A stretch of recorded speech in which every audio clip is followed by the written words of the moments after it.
You know that one person in your life who always needs to be seen? Who turns every group conversation into their moment? Who gets quiet and a little wounded when the focus shifts away from them? Who seems to be performing even when no one asked them to? Maybe you're picturing a friend, a sibling, a coworker who somehow makes every meeting about their weekend. Or maybe, and be honest with yourself for a second, maybe you're picturing you. Stay with me here, because this isn't going to be one of those videos that mocks attention seekers or tells you to just ignore them. This is going to be a video that makes you understand them. And if you see yourself in this, I want you to feel something different by the end. Not shame, but recognition. Because there's a version of this story that nobody tells, and it's the most human one. Here's a small moment you've probably seen 100 times. Think about a dinner table. 6 people, 1 conversation. Someone tells a story about their trip to the mountains. Before they've even finished, someone else jumps in. Oh my God, that reminds me of the time I... And suddenly the story shifts. The room's energy bends toward them. They talk a little louder than necessary. They make eye contact with everyone, checking, almost unconsciously, who's still listening. You've seen this. Maybe you've done this. There's a moment, so quick you might miss it, where their face flickers if the attention drifts away. A joke falls flat, someone checks their phone, the conversation moves on without circling back to them, and something behind their eyes dims for just a second. That flicker is the whole video, really. That's where we're going. Because we tend to treat needing attention like it's a character flaw, like it's vanity or immaturity or main character syndrome. We roll our eyes, we call people extra, we say things like, they just need to grow up.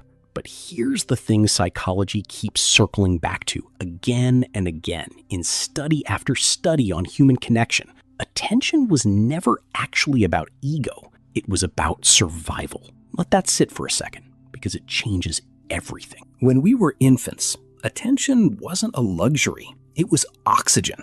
A baby who cries and gets picked up learns something at the most primitive level of their nervous system. I matter. I am seen. I am safe. A baby who cries and is left alone again and again learns something else entirely. I have to work for connection. I have to be loud enough, cute enough, good enough, or I disappear. This isn't some fringe theory. It's the foundation of attachment psychology, going back to researchers like John Bowlby and Mary Ainsworth. The core idea is simple. The way we learned to get our emotional needs met as children becomes the blueprint we carry into every relationship afterward.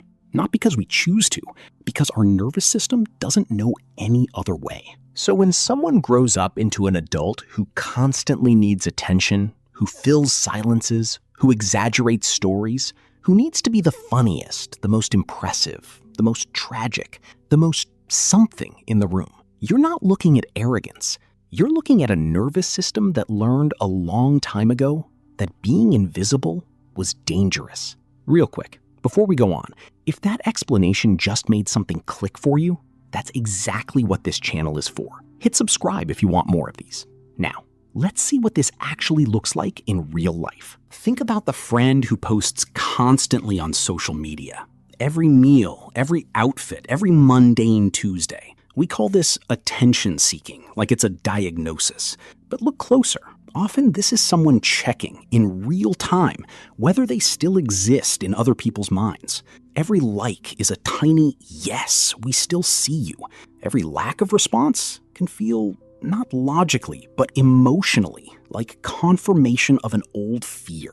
Maybe I don't matter as much as I think. Or think about the coworker who always has a bigger story. You had a rough week, they had a worse one. You got a promotion, they almost got offered something even better somewhere else. It's exhausting, sure, but underneath it is often someone who learned early on that being ordinary meant being overlooked. And being overlooked to a child can feel like a kind of emotional death. Or think about the partner who needs constant reassurance. Do you still love me? Are you mad at me? Why didn't you text back right away? It can feel suffocating to be on the receiving end. But so often, this isn't about controlling you. It's about a nervous system that's scanning for abandonment. Because somewhere, at some point, abandonment actually happened. A parent who left. A caregiver who was emotionally unavailable. a childhood where love felt conditional on performance. But if you look even closer, there's something underneath all of it. Beneath the loud laugh, the dramatic story, the constant need for validation, there's usually a very quiet, very young part of that person that believes something painful. If I'm not impressive, interesting, or entertaining right now, I will be forgotten. That's not a fun thing to carry around.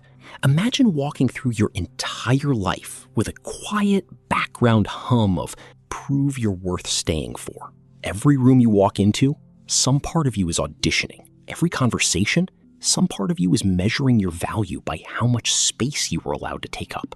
That's not vanity. That's exhausting. That's a kind of quiet grief that never gets named, because on the surface, it looks like confidence, even arrogance. But confidence doesn't need an audience. Confidence can sit quietly in a room and still feel whole. What we're describing here is different. It's a hunger. And hunger, when it's real, will make anyone a little desperate, a little too loud, a little too much. And this is the part people usually get backwards. We assume that people who always need attention are full of themselves, that they think too highly of who they are. It's almost always the opposite. People who constantly seek attention usually don't feel secure in their own worth at all. If they did, they wouldn't need the room to confirm it every 5 minutes. Genuine self-worth is quiet. It doesn't need applause because it isn't waiting to be proven. But when self-worth was never fully built in childhood, when love felt inconsistent or performance-based, or like something you had to compete for, a person can grow into adulthood without that quiet inner floor to stand on.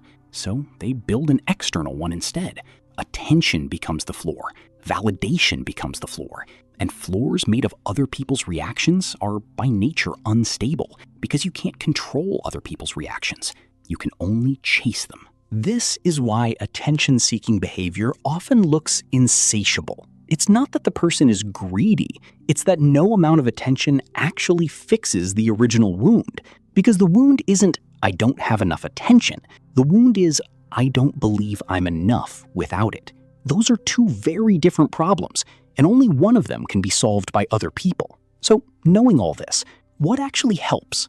If this is someone in your life, the shift isn't to give them more attention, and it isn't to punish them by giving them less. Neither actually gets to the root.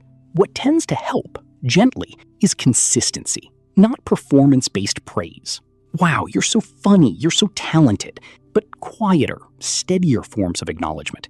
I noticed you seemed a little off today. I'm glad you're here, even on the boring days. Attention that isn't earned through a show is the thing that actually starts to repair the old belief. Slowly, over time, not all at once. There's no single conversation that undoes years of learned fear, but small, steady moments of being seen without performing, those add up. And if you recognized yourself somewhere in this video, in the flicker when attention shifts away, in the need to be the most interesting person in the room, in the exhaustion of always performing, even when you're tired, I want to say something gently. You don't need to shrink this part of yourself in shame, and you don't need to keep feeding it either, hoping it'll finally be satisfied.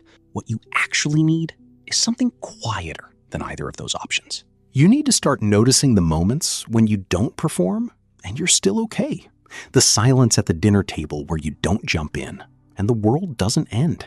The day you don't post anything and you're still you when you wake up the next morning. The conversation where someone else gets to be the interesting one and you find, maybe to your surprise, that you're still sitting there, whole, unremarkable, and completely fine. That's where the real healing lives.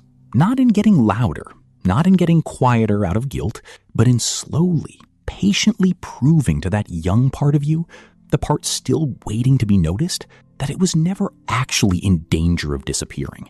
It just believed it was. Because once, a long time ago, for a moment, it was. And here's the thing worth sitting with. Long after this video ends, every person who has ever needed too much attention was, at some point, a child who needed just enough and didn't get it consistently. That's not an excuse for behavior that hurts other people, but it is an explanation. And explanations change how we respond. They turn irritation into compassion.